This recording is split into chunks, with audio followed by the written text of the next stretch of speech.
Here we are, punters, back for part two. We'll just have do a bit of racing stuff. So, Caulfield on Saturday. Last week for me wasn't too bad. The rest of the week was pretty good, but Caulfield was really tricky, and I didn't have a good day. So, me and my punters the only thing I can say is I did chip down a little bit because the windy days at Caulfield can be very tricky, and it's so much about how the jockeys ride the track. And I got a feeling there watching the races on Saturday that there was a lot of jockeys that had their mind on the MCG and not at Caulfield. There was some pretty scratchy riding, and so the big plus for the day that I want to mention is Bo Mertens, who rode the leader, who was favourite in Stampede, yeah. in the 2,000 metre race. And Bo didn't worry about anything. He just rode the race, rode his horse. Now the horse ended up getting beat round third. So only one horse got past him easily, the other one, Photo, finished him out a second spot. He beat 13 other runners home, and he has done every horse in that race a favour. He has set all of those horses up to have a sensational spring. Now, in a lot of the other races during the day, all that the riding did in those races, so the race won by Vanderpur, the race won by Sir Coney, a lot of the jockeys in those races, even the race won by Anaheim Ebnutt's a low class race, and even the Cliff's Edge race, all those horses will probably need another run now to straighten themselves out. Though they're out of those four races, there's hardly a horse that is any chance of producing a peak at their next run, which means they're just right for the picking for all these horses coming down from Sydney out of fast races. Right, yeah. So I just, I always wish the stewards had talked to the jockeys about this mid-race anchor dropping. Linda was the number one crime there on Saturday at Sir Coney. She threw out badly there with horses behind her. And lucky Callow led his roll, didn't he, or something? And he had to, on Mighty Mick. So how do you attack it from a punter's perspective, Potts? You know the layout of the land. Your description of race day prior to the event starting is sensational, based on walking the track, but also predicting, the kilometre of wind that it's going to or make it up to. What advice do you give to a punter in that situation? Do you invest in leaders in the view that they may create that anchor drop, or are you looking for horses that build momentum on the back of that anchor drop and they can come down the outside and win? So that's a really good question. So I've had a number of emails about wind, punters asking sort of, is it worth having the day off in those situations, not betting at all? And now I've looked at that over a long period of time, and the results become more random, so they're more volatile. So I think there's a reasonable case for chipping down a little bit, maybe betting a half or 3/4 of your stake or something like that, but not participating at all, I think, is because those meetings are still profitable. So if I go back to a meeting at Sandown on August 23, I think it was, there was a 35-kilometre north that day, and I had one of the biggest days I've had all year. So there is a randomness to it, but it doesn't mean that's impossible. So to answer your question, I think the wind is different for every meeting. So it's a case-by-case basis, and it's the one thing that the Bureau often gets wrong. So on Saturday they forecast a 50-kilometre northerly and then swinging westerly later in the day. Now if you were out at Tullamarine, that's what happened. Yeah. But if you're at Caulfield, that didn't happen. That's right. It was windy at my joint, while we're in Avondale Heights, and they said I was perfect here at Caulfield, and I said, what is this? It's different conditions, and then it blew up there a bit late, that was it, but it was very windy at my joint early in the day. And when it blew up late, it was westerly, so that's not as... So the northerlies where it really, because it stops them in the middle of the race. So you've sort of got to go into the meeting, I think, Mick. The number one thing you have to do is have a bit more flexibility than you would on days where you're really confident about the circumstances. Yeah. So you have to be willing to just make a few extra moves and not be as fixed about your positions as you are on other days. So on the back of that then, have you found with your experience, is there a jockey that's so adaptable with his mindset that reacts to those better than others to give someone an edge when they're looking for that? No, I wouldn't want to... Well, they'll take so that sometimes they'll do it a bit differently. Damien Lane seemed to do it there on Saturday, and take a leather and lace and a few good rides and everything. But I think it's because it's another variable, and wind conditions and track pattern are all in the jockeys' minds. All this sort of stuff. They're all jumping out. They're all trying to get the best spot and this and that. And I'd say they're overthinking it. Like they did a lot there on the weekend. They're definitely overthinking it. So in Damien Lane's case, he rode the first winner. The wind wasn't really up enough at the stage, he was straight to the front. It meant that he was feeling pretty confident, he wasn't really worried about it. But he still made an odd decision on Brave Smash to let that horse drift to the inside. Yeah. Then was going to need luck, I mean, in the end, and whereas Linda on the on the horse on the fringe of the market just sat out wide, didn't worry about anything, and just there you go. Caught him by surprise, I think. Yeah, I mean, absolutely, that horse has just improved. You're talking about Bonzaway? Bonzaway, and the improvement's extraordinary. But but in the Circoni race, DK, there's a complete agreement from me with what you're saying about Linda dropping the anchor on in. However, she's on a horse that's at best a fringe chance in the race. So her way of winning the race is doing something, making it a slowly run race. That's how she wins it. But Michael Walker's on the favourite, heavily back favourite. Revolving door? Revolving door. He has worked out of the gates to get into position outside her. Okay, if she wants to drop the speed, he should just go straight to the front. Keep his horse in its... Just keep going. And even if she wants to kick up inside him, that's okay too. But he should be looking to dominate the race on the horse. And so he worked for 300 or 400 metres to earn that spot, and then he gave it away. But that's his... That's a symbol of his riding. It is. He's like Dwayne Dunn. Anytime they can throw an anchor out, they love it. They're chronic at it in the bush, especially on leaders and things like that. So he'd be in his mindset, I've had to work here, I better get a breather, rather than, maybe Bo was on that horse, he just let it flow, So it's just riders and their different intricacies, So you're 100% right, mate. It's a habit of Michael Walker's, it's a habit of Dwayne Dunn's when they're at the pointy end of the field. So, you almost got to anticipate these things happening. But at city grade, in really competitive racing, it rarely works. It comes undone so often. And just completely threw revolving door out, like he just lost his rhythm and just dropped out of the race. So, and I just say on Bo, he challenged Craig for the premiership last year, and then now he's a senior rider now, so sort of got to rebuild himself a bit. He was at Wangaratta Tuesday, wherever they were Wednesday. Thursday was at Geelong Friday. He's riding winners every day.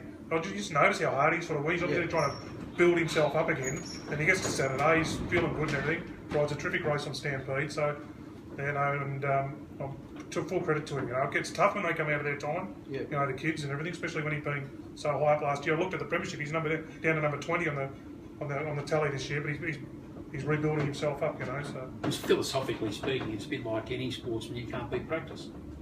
Have wheels, will travel.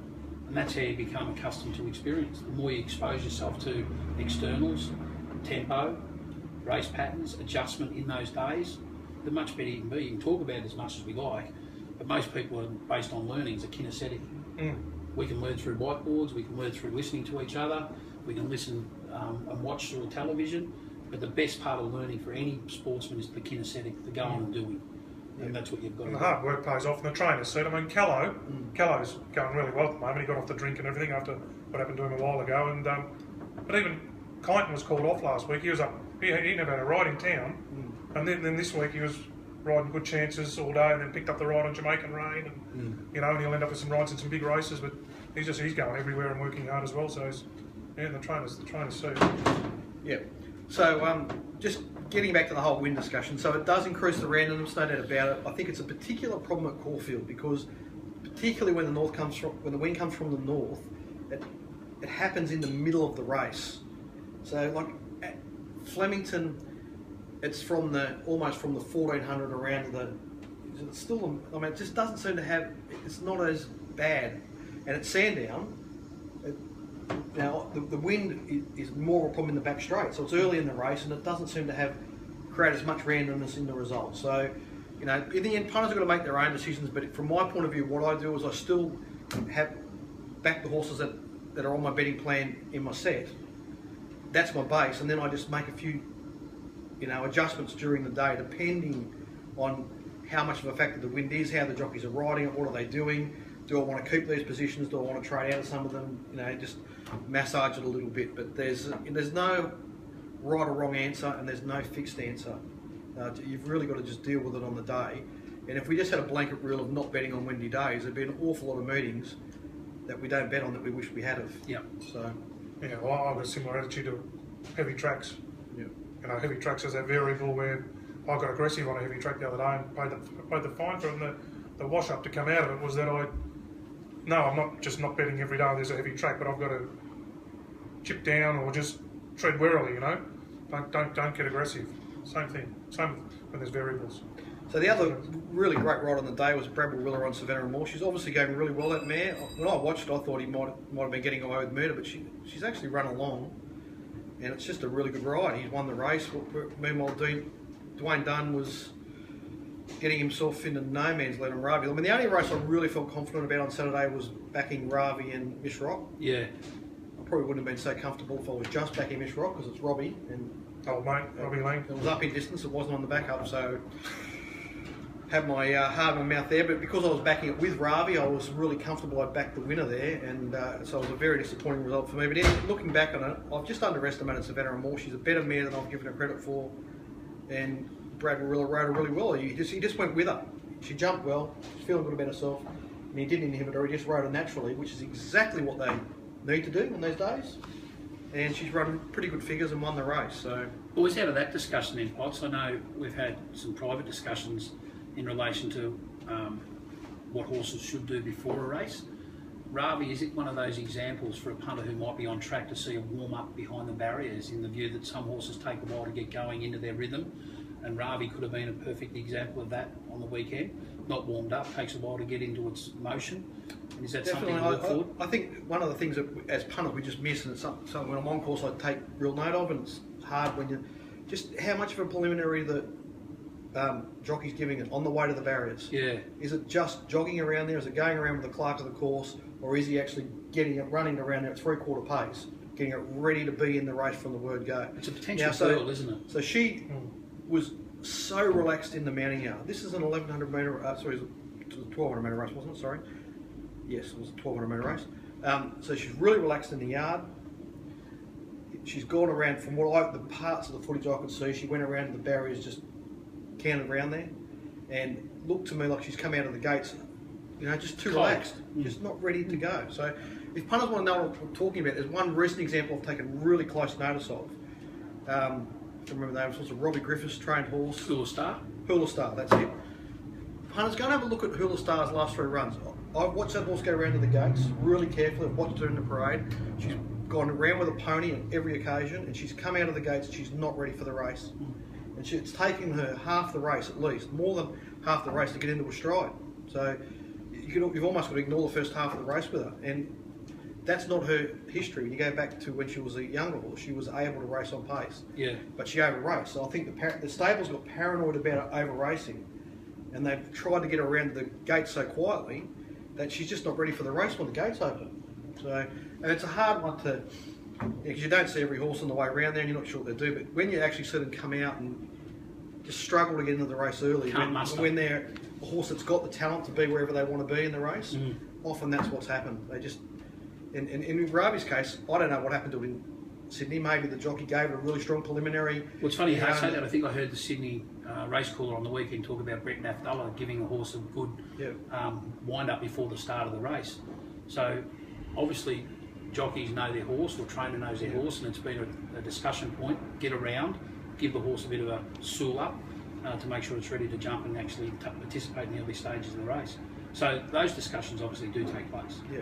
Races up to 1400 metres, 90% of them are won by horses that are where the jockeys, where intent has been shown throughout the race. 10% of them are won by horses that are just sort of floating around for half the race. Yeah. So, it's a huge thing. To 14, all right, 14, are we? All right, so we haven't got much time with punters, so it's been a bit of a grand final special. We'll leave you with a horse to follow. I was just doing some review work this morning. Spotted a horse at Geelong last Friday called 7 Year Award. Go and have a look at the replay. G-Url. First starter. Same as Peter Berryman. One at Wang last, what was it, Wang last Tuesday or something? Relson. Relson. It's a proper horse. Proper horse. What about that thing on Saturday that won? Is it worth a mention? D Dunn, the stone race you're talking about? Harden? Oh, absolutely. Yeah, absolutely. Did it jump out of the ground?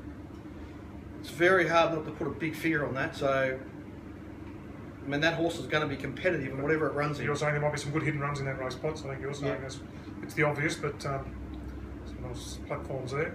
Absolutely. Yeah, all the horses in that race, if they're well placed at the next start, they'll run well. So that's just a red hot 2,000 metre race. That'll be very hard to topple. Good stuff, punters. All right. Take care.